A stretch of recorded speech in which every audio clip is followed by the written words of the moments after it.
हमें प्रेम की, हमें करुणा की, हमें दया की तालीम देता है। तो अल्लाह ने ये 5वां हुक्म दिया कि किसी निर्दोष की हत्या मत करो। और उसके बाद अल्लाह ने फरमाया ज़ालिकुम वस्साकुम बिही लअल्लकुम ताक़िलून। ऐ मेरे बंदो, अल्लाह ताला ये 5 हुक्म तुमको दे रहा है, ये वसीयत तुमको कर रहा है ताकि तुम अकल से काम लो। तो इन 5 चीजों का ताल्लुक अकल से है।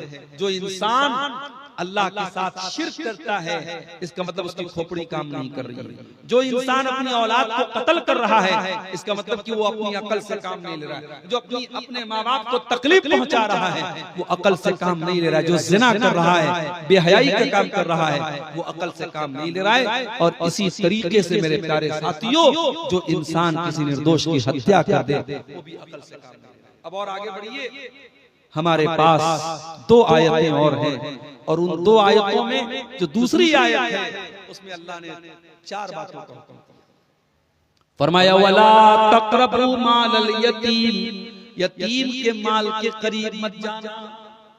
जो बच्चा अनाथ हो जाए, यतीम हो जाए, जिस बच्चे के बाप का इंतकाल हो जाए, जिस बच्चे के सर पे बाप का साया न हो, उसको कोई भी थप्पड़ मार के निकल जाता है, उसका कोई पुरसाने हाल नहीं है।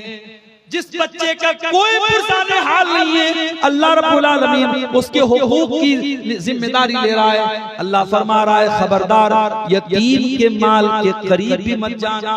हाँ, अगर तुम्हारी परवरिश में कोई यतीम बच्चा आ जाए, तुम्हारी जिम्मेदारी में कोई यतीम बच्चा आ जाए, तो कुरान क्या कहता है, इल्ला बिल्लती ही अहसन, बेहतरीन तरीके से उसका माल उसके ऊपर तुम खर्च कर सकते हो, उसका माल तुम अपने ऊपर खर्च नहीं कर सकते। यतीम के माल में से 1 पैसा भी अपनी जात पर तुम्हारे लिए खर्च करना जायज नहीं है।